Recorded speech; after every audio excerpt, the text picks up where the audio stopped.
The air in the starbase's grand hall was thick and sweet with the smell of alien flowers. Strange, soft music floated from nowhere and everywhere all at once. The room itself was a marvel, made of a crystal that seemed to glow from within, casting shifting patterns of blue and violet light on everyone and everything. It was a place of immense beauty and immense power. This was the heart of the Cathar Imperium's diplomacy, and tonight they were hosting species from across the stars. Among them were the humans, the newest members of this galactic community. They were still seen as the outsiders, the ones who had just learned to walk among giants. Minsu stood near a wall that shimmered like a giant pearl. He was a young man from Earth with dark hair and calm eyes. He did not wear the fine robes or polished armor of the diplomats. He wore a simple dark blue jumpsuit made of a sturdy material. On his chest was a patch with the Earth emblem and the word engineer in simple letters. He was not here to talk politics. He was here as technical support for the small human ship docked at the station. His job was to make sure the shuttle systems were ready for the ambassador's departure. He had only come to the hall because Ambassador Park had asked for a spare data slate to be brought over. But Minsu was not looking at the important people. His attention was fixed on a cluster of flowers growing from a nearby planter. They were called starlight blooms, a Cathar treasure. Their petals were a deep velvety black, but they pulsed with a gentle golden light. He had read about them. They didn't just glow. They reacted to the emotions of living things nearby. A calm person could make them glow steadily. An excited or angry person could make them flicker fast. It was a beautiful piece of biology. He held his data slate, quietly taking notes on the light patterns. To him, this was far more interesting than the conversations about trade and borders happening around him. Across the room, a group moved like a glittering wave. At its center was Princess Lyra of the Cathar. She was 19 years old, tall and slender, with skin that shimmered with a rainbow of colors under the light. Her gown was made of a material that seemed to be woven from liquid silver. She was, by all accounts, stunning. But her face, for all its beauty, held a look of deep boredom. She was surrounded by her court, other young Cathar who laughed at her quiet jokes and agreed with her every opinion. They moved through the crowd, and the other aliens parted for them, showing respect or perhaps fear. Princess Lyra's eyes scanned the room, looking for something, anything, to break her boredom. They passed over the hulking reptilian Gorn and the insectoid clickers without interest. Then they landed on Minsu. He stood out. His plain jumpsuit was a dark spot in a sea of color and light. He was not talking. He was not networking. He was just looking at the flowers, a simple data slate in his hand. A slow, cruel smile touched her lips. Here was her distraction. She led her group towards him, not directly, but on a path that would bring them close. As they neared, she made a show of looking him up and down. She did not speak to him. Instead, she turned to the aide walking beside her, a tall Cathar with a long, serious face.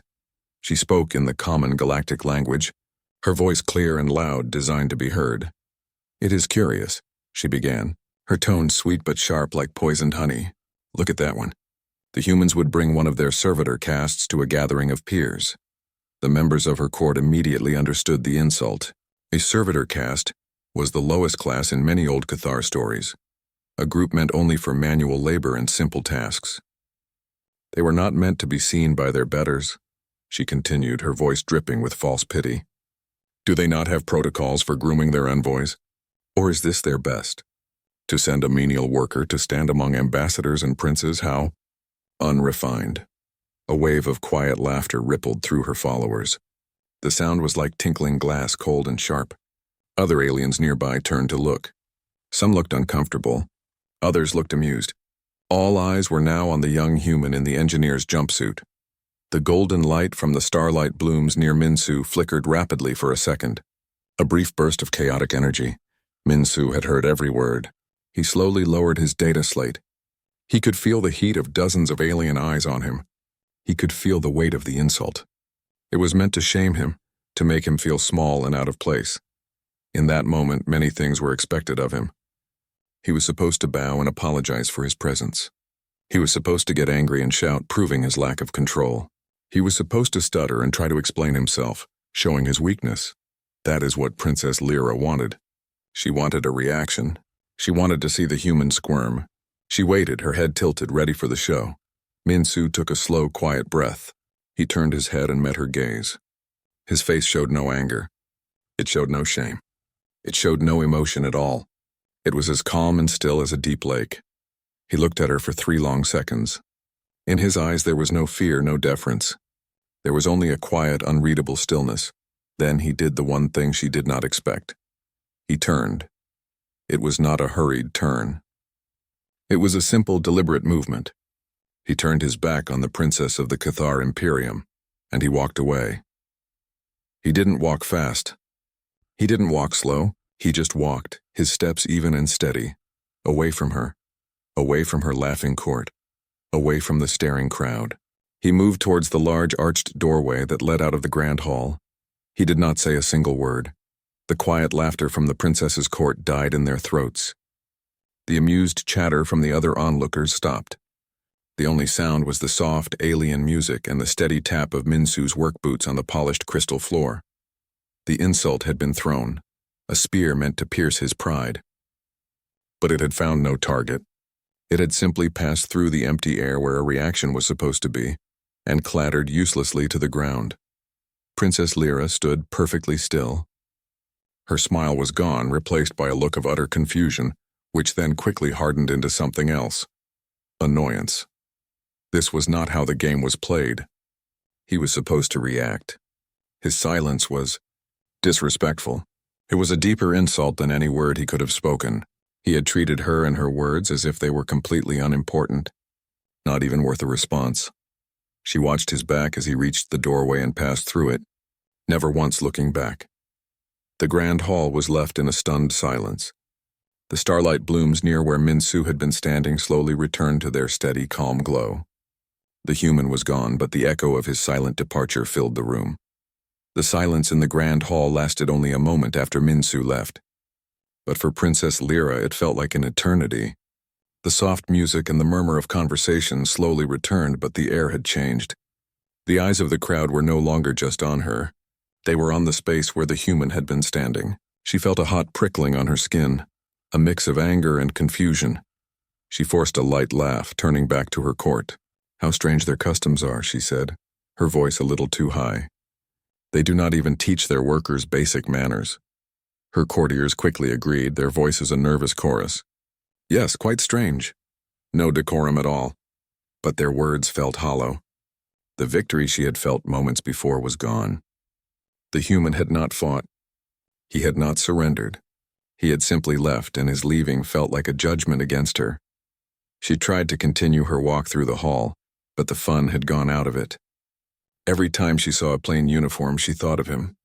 The boredom she had felt earlier was now replaced by a restless irritation. Who was he to dismiss her like that? A human, an engineer, a nobody. Later, in her private chambers, which were filled with soft, flowing silks and glowing art, the feeling only grew worse. She stared out at the starfield beyond her large window. The memory of the human's calm face, his utter lack of reaction, played over and over in her mind. His silence was an insult deeper than any words. She decided she would find him. She would summon him and make him explain his rudeness. Then she would have the satisfaction of putting him in his place properly. She called for her aide, the same tall Cathar from the hall. "Find the human from the reception," she commanded. "The one in the blue suit." "I wish to discuss the incident." The aide bowed and left. Lyra paced, imagining the scene. He would be nervous this time. He would apologize. Order would be restored. The aide returned a short while later, his expression unreadable. "Your Highness, I have inquired. The human in question is named Minsu. He is part of the engineering team for the human vessel." "And?" Lyra said, impatient. "Bring him." The aide shifted slightly. "The human diplomatic staff. They were very polite, but they said that Minsu is currently on duty performing critical system checks. They regret that he is unavailable for a social visit." Lyra stared. "A social visit? I am the princess. It is not a request. The ambassador, a man named Park, sends his deepest respects." The aide continued, his voice careful. "He assured me that if there is an official complaint about his staff's conduct, he would be happy to receive it through formal diplomatic channels." Lyra felt her face grow warm. They were protecting him. They were using rules and procedures as a shield. She could not just drag a technician from his duties without looking like a tyrant throwing a tantrum. The frustration was maddening. "Leave me," she snapped. When she was alone, she sat at her console, her fingers tapping angrily on the screen. If she could not summon him, she would at least know who he was. She pulled up the personnel file for the human delegation, searching for the name Minsu. She expected to see a short file. A list of simple qualifications: cargo handler, sanitation engineer, something that would confirm he was the servitor caste. She had named him. The file that opened was not. Short Minsu, age 22, specialization, xenobotanical integration, and mechanical engineering. Her eyes scanned the text. It listed his education at a leading Earth institute. There were notes from his superiors. Prodigious problem solver. Shows exceptional adaptability with alien biomes. There was a list of contributions he had made since arriving at the starbase. He was not a menial worker. He was the one who had recalibrated the nutrient flow in the shared Arboretum, improving plant yield by 8%. He had designed a simple filter for the human shuttle that interfaced perfectly with the starbase's waste reclamation system, a task the Cathar engineers had said would require a major retrofit. The servitor caste was, in fact, one of the most valuable technical minds the humans had on the station. The shame, which had been a small cold seed, began to grow in her stomach. Meanwhile, deep in the functional, gray-walled human sector of the station, Minsu was exactly where his people said he was. He was in the shuttle bay, a large, noisy room that smelled of oil and ozone. The human shuttle, a blocky, practical ship named the Dauntless, sat in the center. Minsu was half inside an open panel on the ship's side, his hands moving with sure, practiced movements. A diagnostic scanner hummed in his hand. His friend Hana leaned against the hull nearby, her arms crossed. She was also an engineer, her hair tied back in a practical ponytail. She had heard about what happened in the Grand Hall. The news had traveled fast among the small human crew. "I still can't believe it," Hana said, her voice tight with anger. "The nerve of that glittery princess. Servitor caste? I would have thrown my drink in her face." Minsu's voice was slightly muffled from inside the panel. "That would have been a waste of a good drink, and it would have started a diplomatic incident. So what?" Hana pushed off the hull and walked closer. "We just let her talk to us like that? We have to stand up for ourselves, Minsu." Minsu slid out of the panel. His face was smudged with a bit of grease. He looked calm. "What would I have said, Hana? I am not a servitor caste." Then I would be arguing with her about what I am. She would still have won. She wanted a reaction. I did not give her one. Hana sighed, her shoulders slumping. I know it was the smart thing. But it doesn't feel good. It feels like we're letting them push us around. Minsu picked up a tool and started adjusting a component inside the panel. "Her opinion of me does not change what I can do. It does not fix this power conduit. It does not help us grow better food on this station." Her words were empty. Why should I waste my energy on them? He said it with such simple conviction that Hana had to smile a little. That was Minsu. The world for him was made of real solid things. Machines, plants, problems with solutions. The petty insults of a spoiled princess were like background noise to him, easily ignored. "Still," Hana said, "you turned your back on a royal princess. That's pretty bold."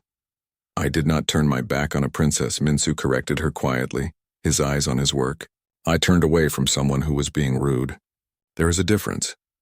Back in her chambers, Princess Lyra was learning that difference the hard way. She had closed the personnel file, but the words were stuck in her mind. Prodigious problem solver. Exceptional adaptability. She thought about the starlight blooms.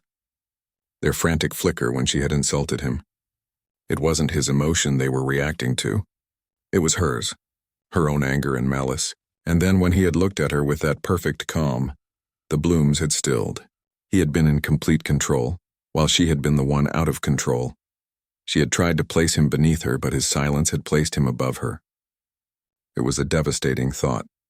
She walked to her window again, looking out at the stars. The human, Minsu, was not a simple servant. He was an expert in his field, and she had made a fool of herself in front of everyone by not knowing that. The quiet, wordless walk away from her was no longer the act of a menial worker. It was the act of a man who knew his own worth so completely that her attempt to diminish him had simply failed. The boredom was gone. Now she felt a new unfamiliar feeling. It was the slow sinking weight of her own mistake. and for the first time she wondered what it truly meant to be strong. Was it in a glittering gown and a sharp tongue? Or was it in a simple blue jumpsuit and the quiet confidence to just walk away? The mood on the Cathar starbase had become tense and heavy. In the grand diplomatic chamber, the air was thick with silence. Ambassador Park sat on one side of a large crystalline table. His face was calm and polite. On the other side sat the Cathar negotiators, led by a stern older alien named Vorlak.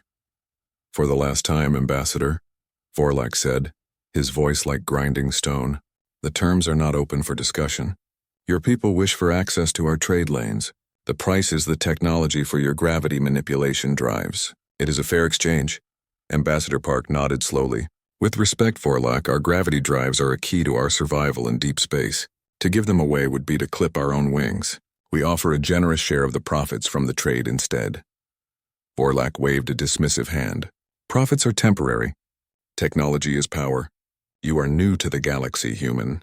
You must learn that power is the only currency that matters."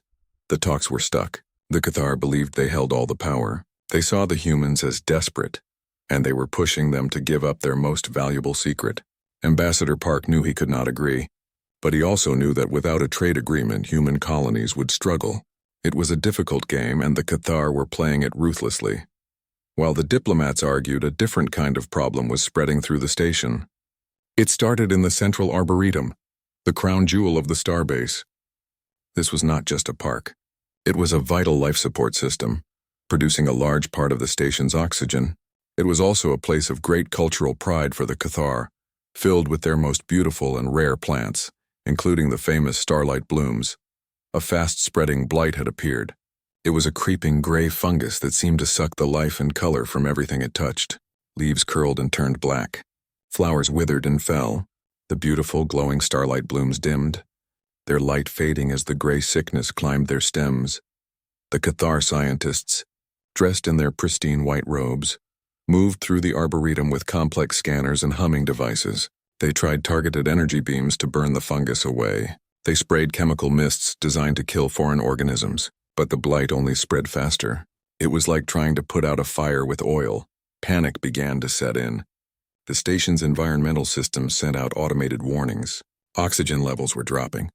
If the Arboretum fell, the station would have to be evacuated. For the Cathar, it would be a humiliating disaster. Princess Lyra stood at the entrance to the Arboretum, her hand over her mouth. The smell of decay was in the air. The sight of the dying plants, the dimming lights made her feel sick. This was a part of her home. She had played here as a child. Seeing it die felt like a part of her was dying too. She listened as the head scientist reported to her father's minister. "We have tried everything, sir. The organism is unknown.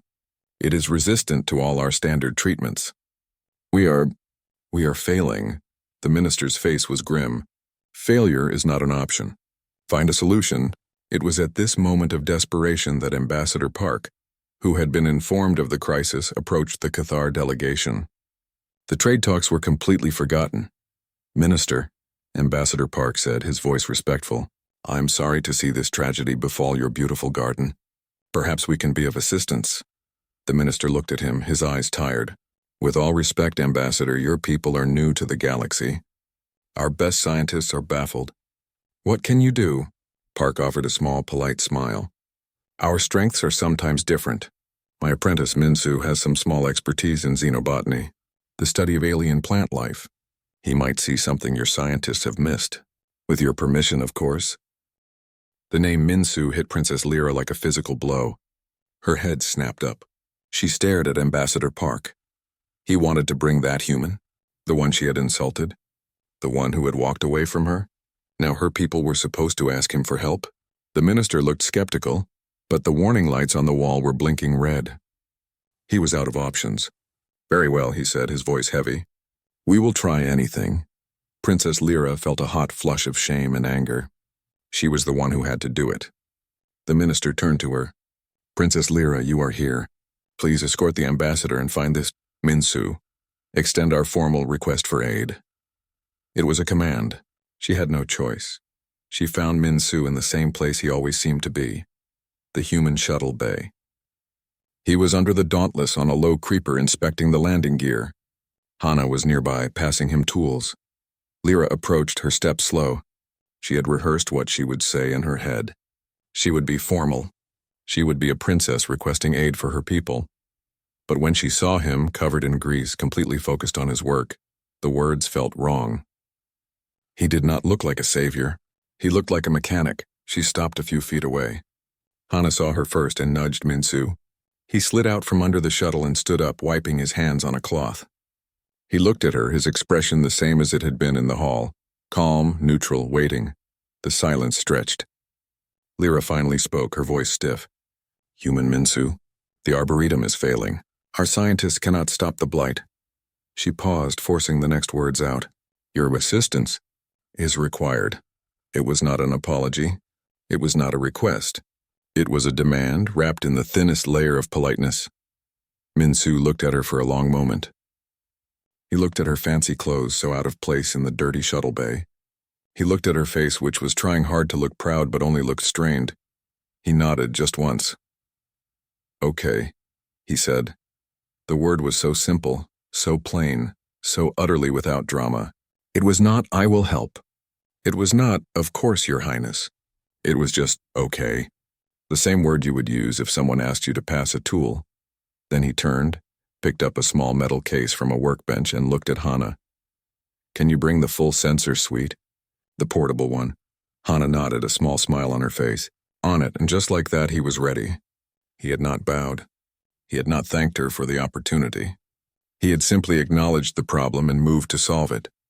That single, simple word, okay, felt to Lyra like another silent walkaway. It told her that her crisis was just another job for him. Her pride, her position, none of it mattered. Only the problem mattered. She turned and led the way, her back straight, feeling more insignificant than she had ever felt in her life. The air in the Arboretum was thick with the smell of death. The beautiful sweet scents were gone, replaced by the sour odor of rot. The once vibrant leaves were now brittle and black, crumbling at a touch. The starlight blooms, the pride of the Cathar, were gray and dark. It was a sad and frightening sight. Princess Lyra led Minsu and Hana into the center of the chaos. The Cathar scientists in their white robes were still rushing around, their faces tight with worry. They pointed glowing wands at plants and sprayed mist from silver canisters, but the gray fungus continued its slow, steady march. The head scientist, an old Cathar with deep purple skin, saw the princess and came over. His eyes widened when he saw the two humans in their simple work clothes. Your Highness, he said, his voice strained. What is the meaning of this? This is a sensitive area. The minister has approved their assistance, Lyra said, her voice flat. This is Minsu. He is a plant expert. The head scientist looked at Minsu with clear doubt. A human? What can they know of Cathar flora? Our methods are the most advanced in the galaxy. Minsu ignored him. He didn't seem to hear the doubt in the scientist's voice. He was already looking at the dying plants, his eyes moving carefully from the soil to the stems to the leaves. He walked over to a large tree-like plant that was half covered in the gray blight. He didn't pull out a complex machine. He just knelt down on the ground, not caring about the dirt. He touched the soil with his bare fingers. He broke off a piece of a dead leaf and crumbled it in his palm. He looked at the pattern of the blight, how it spread up from the roots. Hana arrived carrying a heavy case. She opened it to reveal a human-made scanner, a blocky device with a simple screen. She handed it to Minsu. The Cathar scientists watched, their expressions a mix of curiosity and scorn. Their own devices were sleek and hummed with energy. This human scanner looked primitive. Minsu ran the scanner over the roots of the plant. He then moved to a healthy plant in a far corner and scanned its roots. He compared the readings on the screen. He looked at the special lights in the ceiling that mimicked the Cathar sun. Princess Lyra watched him, her arms crossed. She expected him to need hours, maybe days. She expected him to ask for their research data. She expected a complicated human solution involving unknown technology. She was wrong. After only 20 minutes, Minsu stood up. He wiped his hands on his pants and walked over to the head scientist and the princess. The problem is not the fungus, he said. His voice was quiet, but everyone nearby fell silent to listen. The fungus is just a symptom. It is taking advantage of a weakness, the head scientist scoffed. A weakness? Our Arboretum is perfect. The nutrient balance, the light cycles, everything is calibrated to perfection. Minsu pointed at the ceiling. Your light, it is set to the Cathar prime spectrum. It is very strong. It makes the plants grow fast and look beautiful. Of course it does, the scientist said. That is the point. But it also makes them weak, Minsu continued, not arguing, just stating a fact. It is like a person who only eats sugar. They have energy, but they are not healthy. Your plants have shallow roots because they do not need to search for energy. The light gives them everything too easily. He pointed at the scanner's screen. It showed a molecular diagram. This fungus is anaerobic. It does not like oxygen. It thrives in the low oxygen environment deep in the soil around the weak roots. Your plants cannot fight it because they are not strong enough. The head scientist was speechless. The idea was too simple. It was an insult to their advanced methods. Princess Lyra stared. What are you saying? That our light is too good? That is ridiculous. Minsu turned his calm gaze to her. It is not about good or bad. It is about balance. Your system has no balance. It is all push, no rest. He looked at Hana. The solution has two parts. He held up one finger. First, we change the light. Not forever, just for a few cycles. We shift it to a different spectrum. A gentler one. This will encourage the plants to grow deeper, stronger roots.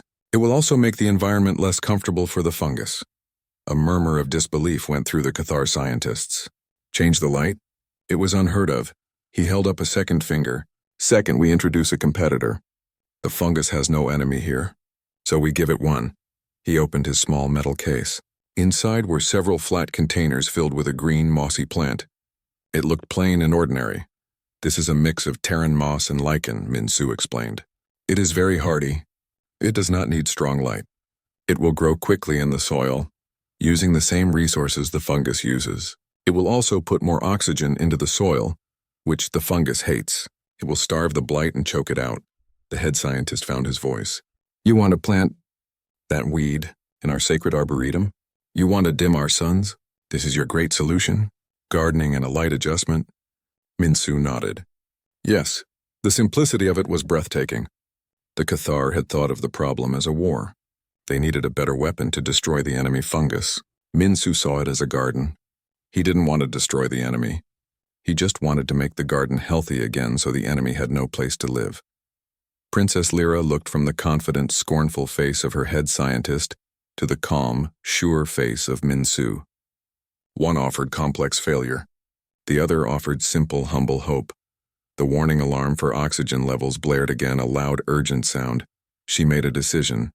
Do it, she said to Minsu. The head scientist gasped. Your Highness. I said do it. Lyra's voice was sharp with command and fear. Change the lights. Plant the moss. Minsu did not smile. He simply got to work. He gave Hana instructions for the light control systems. The Cathar engineers, under protest, helped her access the controls. The bright, powerful light of the Arboretum slowly shifted to a softer, gentler glow. The room became dimmer, quieter. Then Minsu took the containers of moss. He and Hana began to carefully place clumps of it around the bases of the sick plants, working it into the soil. They did not use machines. They used their hands. It was slow, methodical, peaceful work. The Cathar scientists watched, their arms crossed, waiting for this foolishness to fail. But it did not fail. Within hours, the change was visible. The spread of the gray fungus stopped. It did not vanish, but it went no further. The very next day, the healthy plants under the new light seemed to stand a little taller. A few of the less sick plants showed signs of new green growth. The terran moss spread quickly, forming a soft green carpet over the soil. The air began to lose the smell of rot. The starlight blooms did not glow again, not yet. But they were no longer getting darker. They were holding on. The head scientist stood before a scanner, his face a picture of shock. The oxygen levels in the soil are rising, he whispered. The fungal growth has halted. It is receding from the new moss. He looked at Minsu, who was quietly packing his tools. There was no pride on the human's face. No, I told you so. He had simply fixed the problem and was now ready to go back to his shuttle. Princess Lyra watched him. The human had not fought a battle. He had not used a single weapon. He had saved her home with moss and a different color of light. The solution was so simple it was humiliating. Their advanced science had been useless. His basic understanding of life had saved everything. He had not done it for glory. He had not done it for an apology. He had done it because he was asked, and because it was a problem he could solve. In that moment, the young princess understood that true strength was not in being the most advanced. It was in being the most adaptable, and the humans, it seemed, were the most adaptable species she had ever met. A week passed. The air on the Cathar starbase was different now. It was not just the air in the Arboretum, which was clean and sweet again, but the feeling between the people. The quiet tension was gone.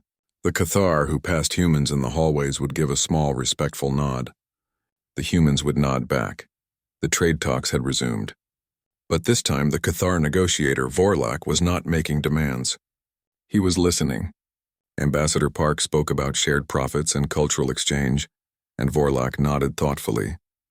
The humans' simple act of saving their Arboretum had done more than any argument could. It had shown their value. It had shown a different kind of power. In the Arboretum, life was returning. The soft new light from the ceiling seemed to encourage calm.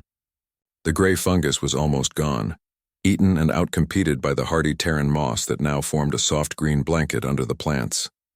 The Cathar trees and flowers were pushing out new healthy green shoots. Their roots were growing deeper, searching for strength they had never needed before. The starlight blooms were still not their old, brilliant selves. Their light was a very faint, slow pulse like a sleepy heartbeat, but they were alive. They were recovering. Princess Lyra walked through the Arboretum alone. She did not wear a grand gown today, but a simpler tunic. She looked at the green moss around her feet. It was so plain, so humble, yet it had saved this beautiful place. She stopped in front of the same cluster of starlight blooms that Minsu had been studying on the first day she saw him. She found him there, as she somehow knew she would. He was not in his engineering jumpsuit today. He wore dark pants and a simple shirt.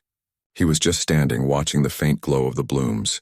He had a small handheld device, but he was not using it. He was just looking. He did not turn as she approached, but he knew she was there. She came to stand beside him a few feet away.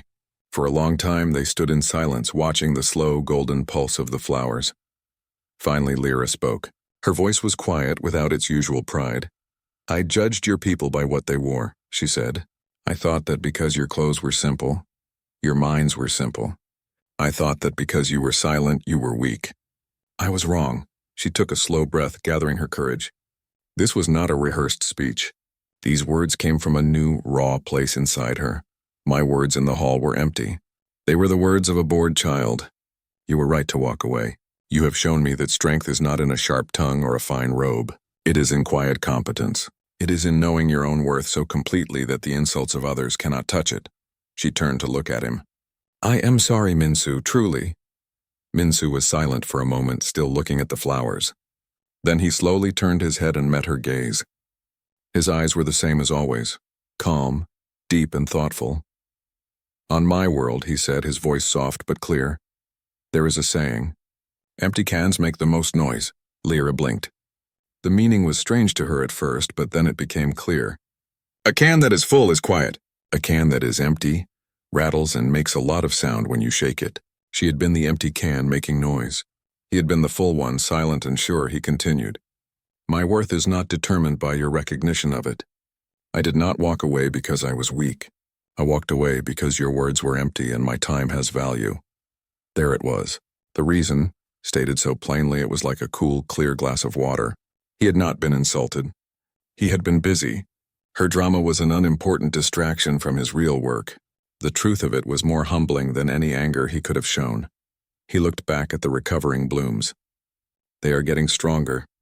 The new light is good for them. They need both the strong and the gentle to be truly healthy.